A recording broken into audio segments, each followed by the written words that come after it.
안녕하세요. 다시 뵙게 되었습니다. 어제 각 지역 사이트에서 진행된 온라인 소그룹에 잘 참여하셨는지요? 말씀 세미나와 함께 진행되는 온라인 소그룹을 통하여 아름다운 영적 교제도 꼭 나누시기를 간절히 바랍니다. 저에게는 성경의 예언서인 다니엘서와 요한계시록을 생각하면 특별한 기억이 하나 있습니다. 그것은 저의 결혼과 관련이 있는데요. 다니엘서와 요한계시록이 저의 결혼과 무슨 연관이 있을까요? 여러분들이 화면으로 보시기에 제 모습이 어떻게 보일지는 모르겠지만 제가 아직은 꽤나 젊습니다. 그런데 제가 결혼을 좀 일찍 했기 때문에 아이도 이제는 다 성장했고 올해로 벌써 결혼 23년째를 맞이하고 있습니다. 그러니까 지금부터 23년 전이니까요. 제가 결혼할 당시 나이가 25살이었습니다. 신학과 2학년을 마치고 이제 막 군대에서 제대했을 때 결혼을 했습니다. 아직 신학생 시절이었죠. 세상 물정도 모르는 철없는 학생이 결혼을 한 것입니다. 학교도 졸업하지 않았으니 잡이 있었던 것도 아니고 정말 제가 생각해봐도 아무런 준비 없이 결혼을 했습니다. 그러니 여러분 생각해보세요. 저에게 딸을 시집 보낸 우리 장모님께서 마음을 놓을 리가 있었겠습니까? 철없는 사회를 보면서 장모님께서 어떤 마음이셨을까? 가히 짐작이 갑니다. 그런데 당시에 제가 신학과 3학년이었는데 그때 신계훈 목사님께서 삼육대학 총장님으로 계시면서 저희 신학생들에게 다니엘 요한계시록 수업을 하고 계셨습니다. 그러던 어느 날 저희 장모님께서 대학에 오셨다가 신계훈 목사님을 만나게 된 것이지요. 그때 장모님과 제 안사람 그리고 제가 같이 신계훈 목사님을 뵙게 되었는데 저희 장모님께서 이렇게 말씀하셨어요. 총장님, 제 사위예요. 지금 신학과 3학년입니다. 앞으로 잘 좀 봐주세요. 그래서 제가 네 목사님, 지금 목사님이 강의하시는 다니엘 요한계시록 강의를 듣고 있습니다. 그러자 총장님께서 맞아, 그렇지. 그래, 자네 이번에 파이널 과제는 제출했는가? 그때 그 수업의 파이널 과제가 다니엘 요한계시록에 관한 각종 자료들을 스크랩해서 제출하는 것이었습니다. 역사, 사진, 신문, 각종 문서들을 스캔해서 자료집을 만드는 그런 과제였는데요.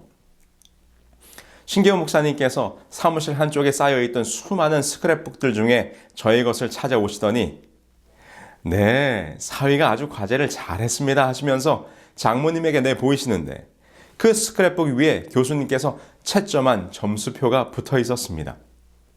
그런데 그 점수표를 보니 교수님께서 저에게 A하고도 더블 플러스를 주신 것입니다. 그러면서 교수님께서 집사님, 사위 걱정 안 하셔도 되겠습니다. 그렇게 말씀을 해주시는 것이었습니다. 그때 저희 장모님께서 얼마나 좋아하시던지 철없고 못 믿어왔던 사위가 드디어 합격 도장을 받았던 순간이었습니다. 그래서 지금도 장모님께는 제가 신계훈 목사님으로부터 A 더블 플러스 도장을 받은 사위로 인증을 받고 있습니다. 목사님의 A 더블 플러스 도장이 당당한 사위로 인정받는 표가 되었던 것이지요. 그런데 여러분, 우리도 하나님의 백성으로서 당당히 서기 위하여 도장을 받아야 한다는 것을 아십니까? 성경은 그것을 하나님의 인이라고 표현하고 있습니다. 요한계시록 7장 2절의 말씀입니다. 또 봄에 다른 천사가 살아계신 하나님의 인을 가지고 해 돋는 데로부터 올라와서 이 장면 속에 보면 한 천사가 하나님의 인을 가지고 올라옵니다. 그리고 하나님의 종들의 이마에 그 인을 치기 시작하는데 계시록 7장 9절 이하에 보면 이 인침을 받은 사람들이 하나님께 찬양과 경배를 드리며 구원의 기쁨을 누리는 장면이 기록되어 있습니다. 이는 하나님의 백성으로 구분되어 구원에 들어간 자들의 모습입니다. 그런데 매우 흥미로운 것은 사단도 자신의 백성들에게 표를 준다는 것입니다. 우리 요한계시록 13장 16절의 말씀입니다. 그가 모든 자, 곧 작은 자나 큰 자나 부자나 가난한 자나 자유인이나 종들에게 그 오른손에나 이마에 표를 받게 하고. 이곳에도 표가 나옵니다. 이 표는 하나님의 인과는 다른 짐승이 주는 표. 그래서 우리는 이 표를 짐승의 표라고 부릅니다. 하나님의 인과 짐승의 표. 아주 흥미롭지 않습니까? 이것은 구원에 들어갈 자들과 멸망받을 자들을 구분하는 표식이 될 것입니다. 그렇다면 어떠한 사람들에게 하나님의 인이 주어지게 될까요? 오늘 그 이야기를 나눠보려고 합니다. 우리 다 함께 요한계시록 13장으로 가보시겠습니다. 요한계시록 13장 1절로 2절입니다.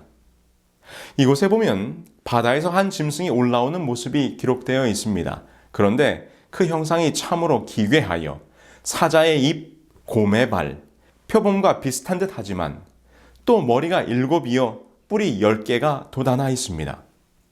그런데 이 설명을 보니 어떠십니까? 네, 그렇습니다. 바다에서 올라온 짐승이라는 장면과 함께 그 모양새가 영락없이 다니엘 7장에 기록된 사자, 곰, 표범, 그리고 무서운 짐승의 형상을 한데 모아놓은 모습이지 않습니까? 그래서 우리는 이 짐승을 복합짐승이라고 부릅니다. 여러 짐승의 모습이 한 짐승 속에 복합적으로 나타나 있기 때문입니다. 그런데 성경이 말하기를 용이 자기의 능력과 보좌와 권세를 이 짐승에게 주었다라고 기록합니다. 용은 곧 사단입니다. 다시 말해서 지금 이 바다에서 올라온 짐승은 용의 대리자로서 이 땅에 등장하는 어떤 세력을 의미하는 것이지요. 그렇다면 이 복합짐승은 무엇일까요? 자, 계시록 13장 5절로 7절을 보시면 이 복합짐승이 하는 일들이 나오는데요. 이 복합짐승이 등장하여 하는 일을 가만히 보면 계시록 13장의 장면이 다니엘서 7장의 작은 뿔과 연결되어 있다는 것을 보게 됩니다. 제가 좀 정리하여 설명해 드리도록 하겠습니다. 이 둘이 똑같은 말로 하나님을 대적합니다. 계시록 13장 5절에 신성 모독을 말하는 입을 받고, 작은 뿔의 모습과 같지요? 다니엘 7장 25절에 보면 지극히 높으신 이를 말로 대적하며, 아울러 하나님의 백성들을 괴롭히는 모습도 같습니다. 요한계시록 13장 7절에 보면 성도들과 싸워 이기게 되고, 다니엘서 7장 25절 또 지극히 높으신 자의 성도를 괴롭게 할 것이며. 여러분 어떻습니까? 다니엘서의 작은 뿔과 계시록의 복합짐승의 모습이 완전히 일치하지 않습니까? 거기다가 다니엘서 7장, 8장에 나오는 작은 뿔과 계시록 13장에 나오는 복합짐승이 같은 세력임을 분명히 확인시켜주는 확실한 증거는 이 세력의 활동 기간이 정확히 일치한다는 것입니다. 계시록 13장 5절에 그 짐승이 42달 일할 권세를 받았느니라 라고 기록하고 있는데요. 이것은 다니엘 7장 25절 작은 뿔의 활동 기간으로 예언된 한 때와 두 때와 반 때와 같은 기간입니다. 이것에 대하여 설명을 조금 드리자면 다니엘서에 기록된 한 때는 1년을 말하는 것입니다. 이것은 다니엘서 11장 13절을 보시면 알 수 있는데요. 북방왕은 돌아가서 다시 군대를 전보다 더 많이 준비하였다가 몇 때, 곧 몇 해 후에 오리라는 말씀 속에서 이 때라는 말이 곧 해, 곧 1년을 의미하는 것을 알 수 있지요. 그러므로 한 때와 두 때와 반 때, 곧 세 때 반은 3년 6개월입니다. 이 3년 6개월을 달수로 하면 12달, 12달, 12달, 6달, 42달이 되는 것으로 계시록 13장의 42달과 같은 기간으로서 연결이 되는 것입니다. 여기서 부연 설명을 드리자면 성경에 예언된 기간을 이해할 때는 예언상 하루를 실제 역사 속에서는 1년으로 계산합니다. 이는 에스겔 4장 6절의 말씀을 근거로 내가 내게 40일로 정하였나니 하루가 1년이니라는 예언풀이의 열쇠에 의하여 적용되는 것입니다. 그래서 이 연일 원칙에 따라 생각할 때 작은 뿔, 곧 이 복합 짐승의 활동 기간이 42달은 1260일, 하루를 1년으로 계산할 때 1260년의 시간이 나오게 되는 것입니다. 자, 그런데요. 다니엘서에 등장했던 작은 뿔이 이 마지막 시대의 복합 짐승의 모습으로 다시 출현하는 이유가 무엇일까요? 오늘 이것이 짐승의 표와 연결이 되는 사건이므로 여러분 잘 보시기 바랍니다. 계시록은 이 짐승의 출현을 묘사하면서 이렇게 표현하고 있습니다. 계시록 13장 3절입니다. 그의 머리 하나가 상하여 죽게 된 것 같더니 그 죽게 되었던 상처가 나음에 온 땅이 놀랍게 여겨 짐승을 따르고. 이 말씀에 보니 이 짐승이 머리가 상하여 죽게 되었지만 그 상처가 낫게 되어 세상에 등장하자 온 땅이 그 짐승을 따르게 되었다고 설명합니다. 이 복합 짐승, 곧 다니엘서에서는 작은 뿔이죠. 우리는 이 세력이 중세 로마 교황이었음을 확인한 바 있습니다. 그렇다면 로마 교황의 세력이 꺾여 죽게 되었던 상처를 입었던 적이 있었을까요? 네, 그렇습니다. 우리는 역사 속에서 로마 교황권이 무너지는 장면을 찾아볼 수 있는데요. 그것은 1789년 프랑스 혁명이 일어나면서 치명상을 받게 됩니다.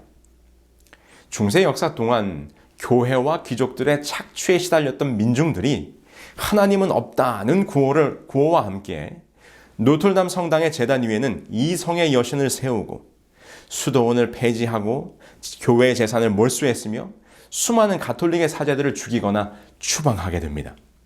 그리고 마침내 1798년 혁명정부의 버티어 장군이 이태리로 내려가 바티칸에 있던 교황 피우스 6세를 끌어내림으로써 중세 교황권의 전성기가 끝을 맺게 되었던 것입니다.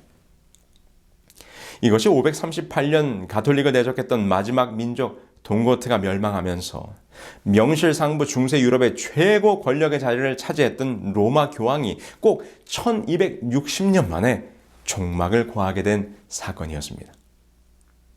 그런데 지금 13장, 요한계시록 13장을 보니 그 죽게 되었던 교황권의 상처가 나으면서 권세를 회복하게 될 때 온 세상이 그를 따르게 된다는 것입니다. 이것은 교황권의 역사가 여기서 끝나지 아니하고 계시록 13장의 예언처럼 마지막 시대에 다시 등장하게 될 것이라는 것입니다. 그럼 교황권의 상처가 낫게 되었던 사건은 무엇입니까? 교황권의 세력이 다시 회복되는 역사는 예수회의 활동, 나폴레옹의 몰락, 이탈리아의 통일운동 등이 맞물리면서 서서히 진행되다 결정적으로 이탈리아의 권력을 쟁취한 무솔리니가 1929년 2월 11일에 교황과 비준한 라테란 조약으로 교황권이 회복됩니다. 이 조약에 따라 교황은 불신성 불가침의 지위를 지니고 있고 가톨릭 교회는 교회의 유일한 종교이며 바티칸 시국은 주권을 행사하는 독립국가임을 인정받게 되었던 것이죠. 당시 1929년 2월 12일자 샌프란시스코 크로니컬스에서는 교황의 죽었던 상처가 치료되다라는 제목 아래 다음과 같이 기사를 게재하였습니다. 오늘 밤 로마에 관한 문제는 과거에 대한 것이었으며 바티칸은 이탈리아와의 사이에 평화를 유지하고 있다. 중대한 문서에 상처를 낫게 함이라는 친필을 첨가하는 것에 관하여 양편 다 극진한 진실성을 보였다. 여러분 어떻습니까? 그 이후 교황의 모습은 계시록 13장 3절의 예언, 곧 온 땅이 놀랍게 여겨 짐승을 따르더라는 말씀처럼 온 세상 사람들과 세계 지도자들의 칭송을 받고 있습니다. 단편적인 예로 지난 2015년 교황이 미국을 방문했을 때 이런 재미있는 일이 있었습니다.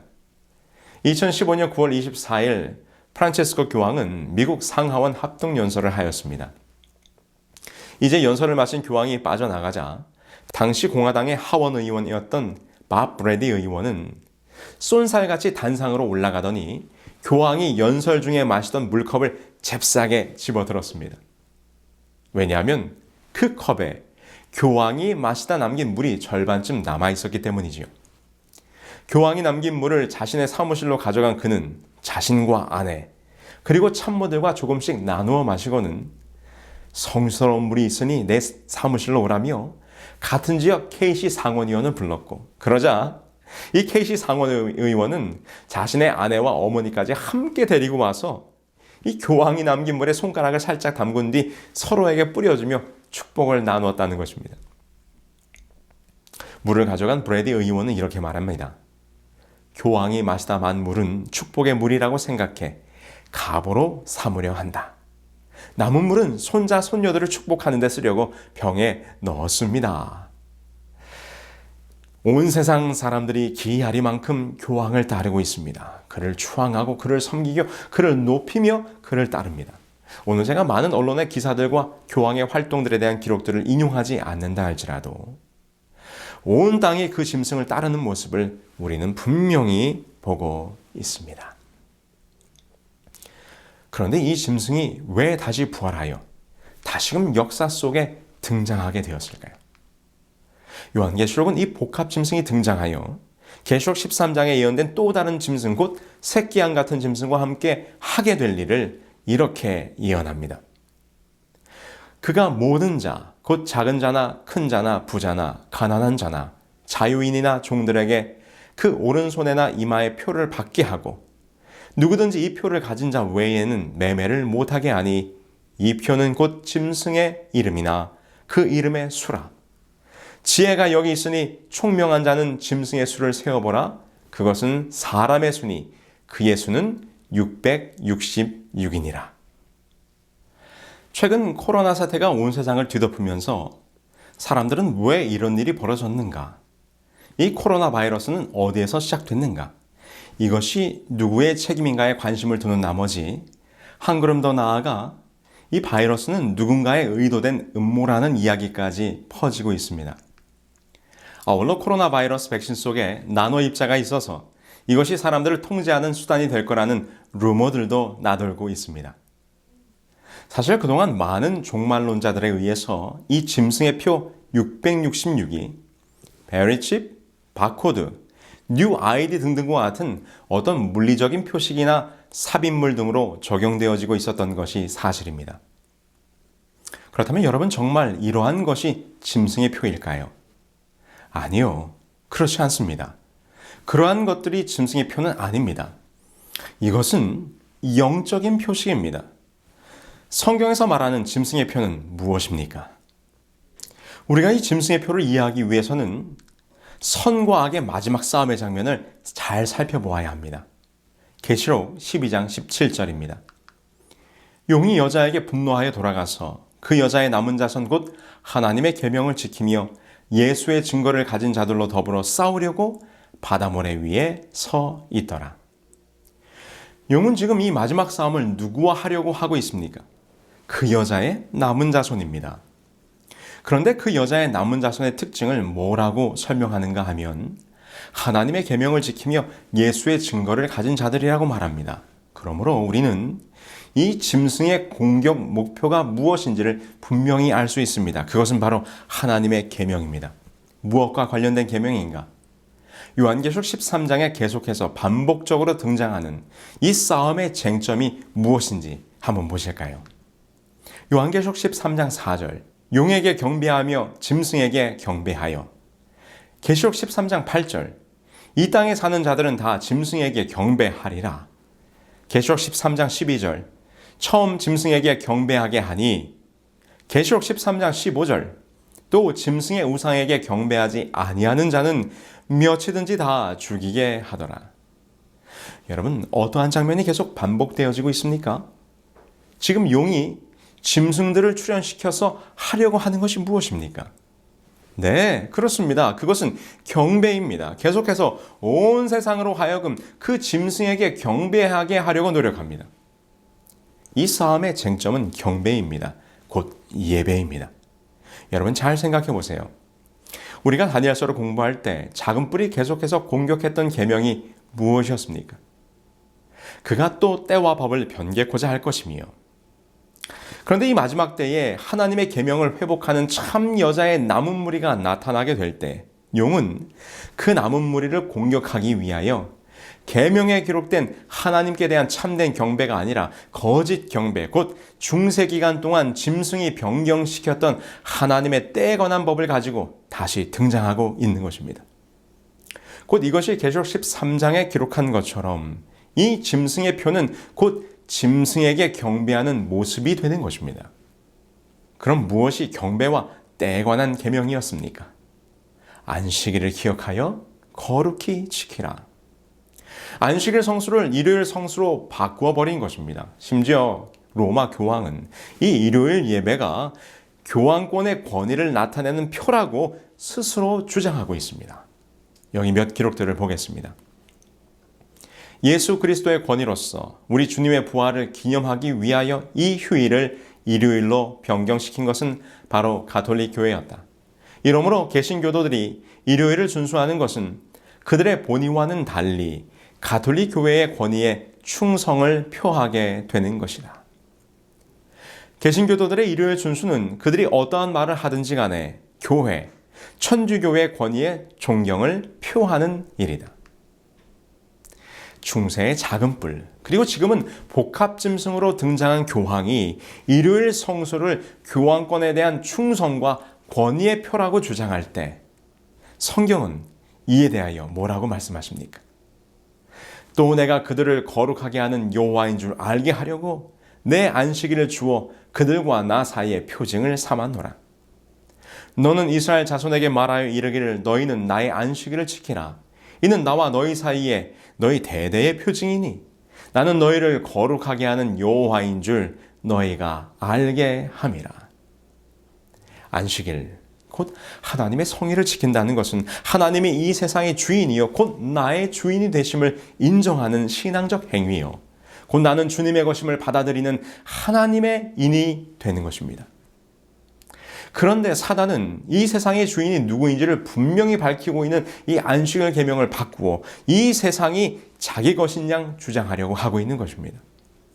그래서 하나님의 인이요 표가 되는 안식일 계명을 바꾸어 일요일 성수로 바꿔버린 것입니다. 이것이 곧 짐승의 표인 것을 우리는 깨달아야 합니다. 참 경배와 거짓 경배, 참 안식일과 거짓 안식일. 이것이 하나님의 임과 짐승의 표의 영적 표식이라는 것입니다. 여기 사진 속에 서류 봉투가 하나 있습니다. 이 서류 봉투는 얼마 전에 저희 안사람이 한국으로 보내기 위해 미국 우체국에서 국제 우편으로 보낸 서류 봉투입니다. 그런데 이 우편물을 보낸 지 며칠이 지났을 때 이것이 저희 집으로 반송이 되었습니다.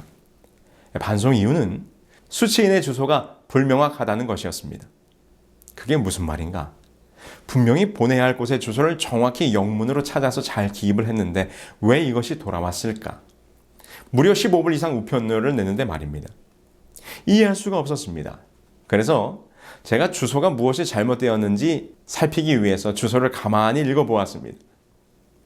처음 번지와 거리명과 동, 그리고 서울시까지 정확하게 맞았습니다. 그런데 그 다음에 조금 이상한 것을 발견했습니다. 마지막에 이렇게 써 있었어요. Democratic People's Republic of Korea. 여러분, 이곳이 어디입니까? 이 주소가 뭐가 잘못되었는지 아시겠습니까? 네, 이 영문으로 표기된 Democratic People's Republic of Korea를 한국어로 한다면 조선민주주의 인민공화국이라는 말입니다.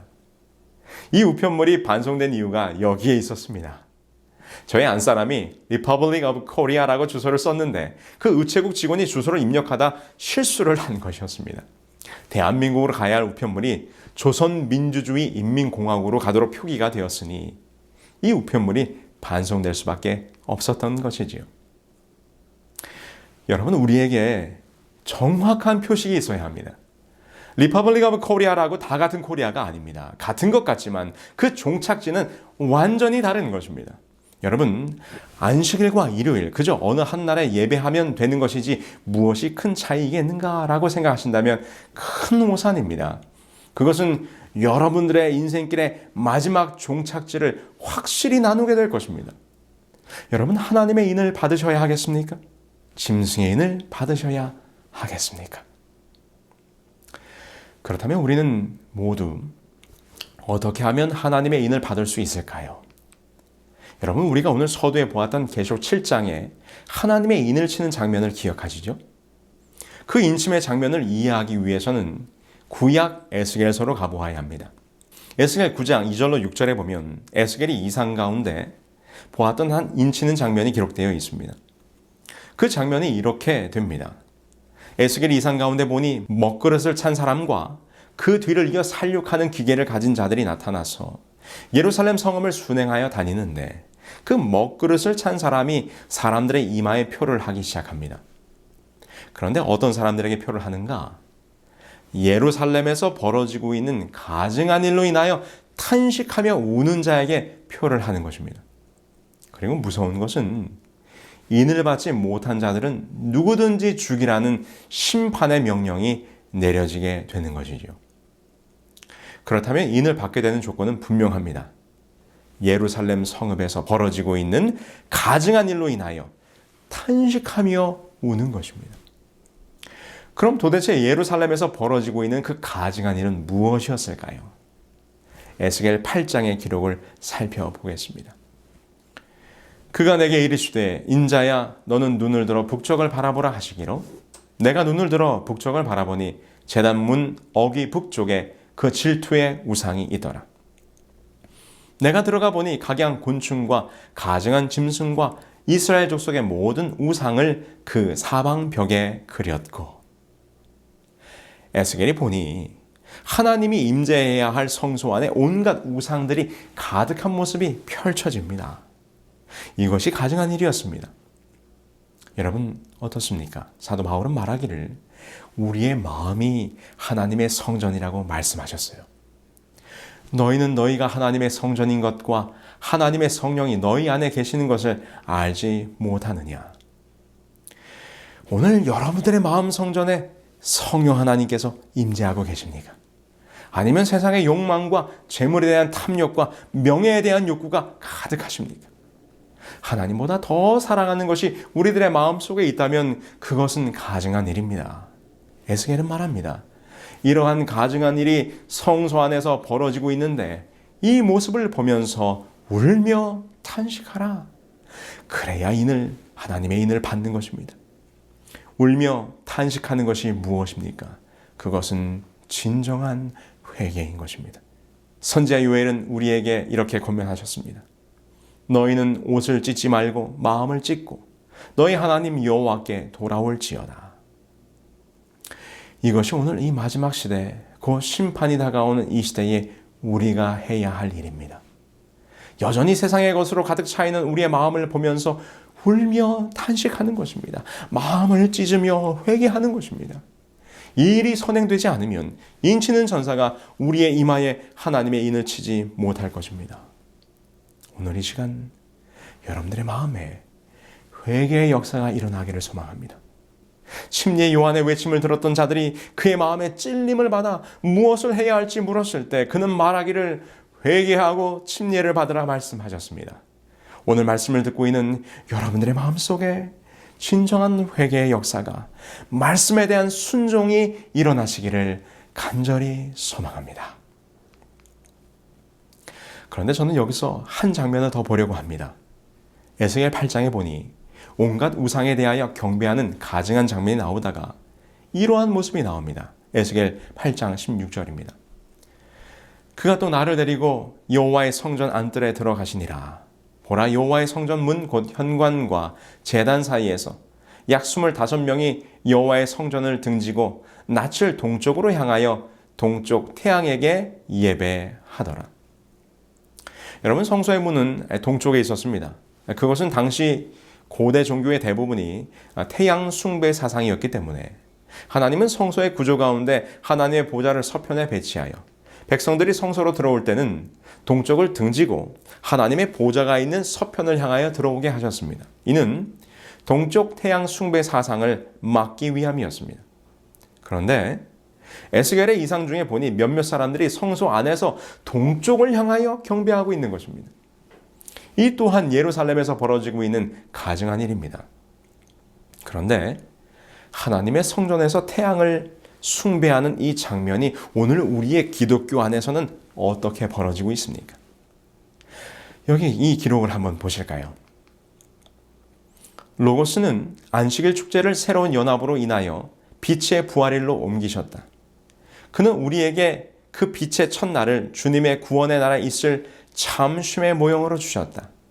이 빛의 날, 곧 첫째 날이요 참 태양의 날에 우리가 모이는데 이 날을 우리가 성스럽고 영적인 안식일로 축제하는 바이다. 우리는 안식일에 준행해야 했던 모든 의무를 다 주의 날로 옮겼는데 이는 이같이 하는 것이 보다 더 타당하며 또 이 날은 유대인의 안식일보다 뛰어나고 높은 위치에 있고 더욱 영광스러운 날이기 때문이다. 이 인용문은 가장 유명한 교회 역사 중의 하나인 유세비우스 책 시편 주에에서 일요일 신성론에 대한 설명을 다루고 있는 부분입니다. 그는 예수 그리스도를 찬빛 또는 의의 태양으로 연결하여 일요일인 태양의 날을 예배일로 삼았다는 것입니다. 그가 이러한 주장을 하고 있는 배경은 이것입니다. 기독교로 개종한 로마의 콘스탄티누스 왕제는 당시 로마인들의 신앙인 태양 숭배 사상과 기독교를 융합하기 위하여 일요일 예배를 추진하게 되는데 이 일에 당시 황실 점성관이었던 율리우스와 가이사랴 교회의 감독이었던 유세비우스를 불러 태양 신교와 기독교를 융합하게 하였습니다. 그들의 논리는 그리스도교에서 신봉하는 의의 태양이신 예수는 로마인들의 불패의 태양인 미트라와 동신 이명임을 주장하며 교회의 일요일 예배를 합리화 혹은 정당화한 것입니다. 이처럼 일요일 성수는 태양신 숭배와 깊은 연관이 있는 것으로 에스겔이 바라보았던 성소에서 벌어지고 있는 가증한 일이 아니고 무엇이겠습니까? 우리 기독교 안에 있는 이교 사상이라는 책에서도 이렇게 이것을 지적하고 있어요. 교회는 일요일을 거룩한 날로 성별했다. 전승에 따라 대중들로부터 추앙받던 우상 숭배자들의 축제 일들을 그리스도교가 물려받고 그 우상 숭배자들에게 그리스도인이라는 칭호를 준 것은 명백히 교회의 모략이었다. 옥스퍼드 대학교 교회사 교수였던 스탠리는 이렇게 말합니다. 고대 태양신에게 부단한 충성심을 바친 자들이 그들의 종교의식 자체를 오늘날까지 남겨놓았다. 지극히 거룩하며 우주적인 이 그리스도 교단에까지 그 흔적을 남겼다. 이 고대 우상 숭배자들이 명명한 태양의 날이라는 칭호의 존속은 대개 우상 숭배교와 그리스도 교회의 그 정조가 서로 결합함으로 이루어진 것이다. 콘스탄티누스의 이 법령은 제국 내의 불일치한 종교들을 공통의 제도 아래서 하나의 통일을 이루어 보려는 의도였다. 여러분, 일요일 예배, 그것은 우리가 일반적으로 알고 있는 것처럼 예수님 부활 이후 안식일이 폐지되고 부활을 기념하여 지키기 시작했다고 하는 단순한 논리로 해결되는 문제가 아닙니다. 일요일 예배가 뿌리를 내리고 자리를 잡아 교회의 예배일이 되기까지는 수많은 이교들과 로마의 황제들과 이교적 신학자들의 영향, 그리고 태양신과 관계, 그리고 변절된 교회의 역사를 통해서 이루어진 비성서적인 제도임을 우리는 깨달아야 합니다. 도대체 하나님이 만드신 안식일을 한날 피조물인 인간이 이토록 교만스럽게 마음대로 바꿀 수 있단 말입니까? 소위 주일이라고 불리우는 일요일이 하나님께서 엄중히 금지한 태양신을 숭배한 날이며 우상을 숭배한 날 하나님을 경배하고 있다는 사실을 안다면 실로 통탄하지 않을 수 없을 것입니다. 그래서 에스겔이 권면하는 것입니다. 성소에서 이런 가증한 일이 일어나는 것을 보거든 울며 탄식하라. 이러한 기독교의 민낯을 보고 우리는 진정으로 회개하여 돌이켜야 하는 것입니다. 오늘 말씀을 함께 나눈 여러분들이시여, 참된 경배와 거짓 경배, 하나님의 인과 짐승의 표가 무엇인지 깨달으셨다면 울며 탄식하며 회개하시기 바랍니다. 회개란 무엇입니까? 회개는 돌이키는 것입니다. 지금 가고 있는 길이 잘못되었음을 깨달았다면 즉시 그 길을 멈추고 돌아서야 합니다. 바른 길을 찾아가야 합니다. 지금껏 해왔던 신앙의 길이 잘못된 방향이었음을 알면서도 많은 사람들이 그 길로 가고 있기 때문에 그리고 그저 그렇게 해왔었기 때문에 지금 길을 돌이키지 못하신다면 어떻게 되시겠습니까? 오늘 이 시간 여러분들의 마음속에 참된 경배의 회복, 참 안식일의 성수를 통한 하나님의 인처짐의 역사를 경험하시게 되기를 간절히 소망합니다. 오늘 마지막으로 한 책의 내용을 소개하면서 참 안식일을 성수하는 삶에 대한 이야기로 마무리하려고 합니다. 윌터 브루그만 박사님이 쓰신 안식일은 저항이다라는 책이 있습니다. 이 책에는 박사님의 어릴 적 경험이 기록되어 있는데요. 월터 박사님은 미주리주 썰리 카운티에서 어린 시절을 보내셨는데 그 동네에서 자파상을 하는 A씨와 그의 아내가 있었습니다. 그들은 예배 때 항상 맨 앞자리에 앉았습니다. 그런데 예배 때마다 목사님의 설교가 끝나면 마지막 축도를 하시기 전 자리에서 일어나 교회를 빠져나가는 것이었습니다. 예배 마치기 5분 전이면 무슨 의식이라도 거행하는 것처럼 가운데 긴 통로를 걸어 교회 뒤쪽 현관으로 나가는 것이죠. 그들은 자신들의 행동 때문에 예배에 참석한 다른 모든 이들이 예배의 마지막 찬양과 기도에 집중하지 못한다는 것은 전혀 개의치 않는 듯 보였습니다. 그들은 왜 항상 예배가 마치기 5분 전에 일찍 교회를 나가는 것일까요? 이유는 이러했습니다. 브루그만 박사님이 자라던 그 동네에는 또 다른 교회인 루터 교회가 있었는데 그 교회는 브루그만 박사님이 다니던 교회보다 30분 일찍 예배를 마쳤습니다. 그런데 항상 교회를 일찍 나가는 그 A씨는 그 루터 교회 근처에서 자파상을 하고 있었기 때문에 루터 교회 신자들이 예배를 마치고 나오는 때를 맞추어 미리 주문받았던 물건을 전해주고 장사를 해야 했기 때문이었습니다. 여러분 생각해 보십시오. 그 예배를 하나님이 기뻐 받으셨을까요? 우리 하나님께서도 그런 안식일 예배는 받지 않으실 것입니다. 여기 선지자 이사야의 다음과 같은 책망이 있습니다. 너희가 내 앞에 보이러 오니 이것을 누가 너희에게 요구하였느냐? 내 마당만 밟을 뿐이니라. 헛된 재물을 다시 가져오지 말라. 분향은 내가 가증히 여기는 바요. 월삭과 안식일과 대회로 모이는 것도 그러하니 성회와 아울러 악을 행하는 것을 내가 견디지 못하겠노라. 지금 여호와께서 이스라엘 백성들에게 이렇게 말씀하십니다. 마음도 없이 그저 예배의 행위만을 하는 너희들의 예배를 내가 가증히 여긴다는 것이지요. 이스라엘 백성들이 계명에 기록된 안식일은 기억하여 지키고는 있지만 그들의 안식일은 형식과 의식만 있을 뿐 안식일의 진정한 의미가 다 사라져 버렸다는 것입니다. 여러분, 우리가 안식일을 구별을 지킨다는 것이 무엇입니까? 이 세상의 정욕과 욕심과 헛된 것을 과감히 포기하고 온전히 하나님을 섬기며 하늘 아버지를 사랑하는 자로 변화되어 살아가는 품성의 변화를 동반해야만 그것이 참된 안식일을 준수하는 것일 것입니다. 그것이 없는 외형적인 안식일의 지킴은 오히려 하나님을 불편하게 만드는다는 것을 우리는 잊지 말아야 합니다. 월터 브루그만 박사는 그의 책 안식일은 저항이다에서 탐욕과 안식일에 대하여 이렇게 설명하고 있습니다.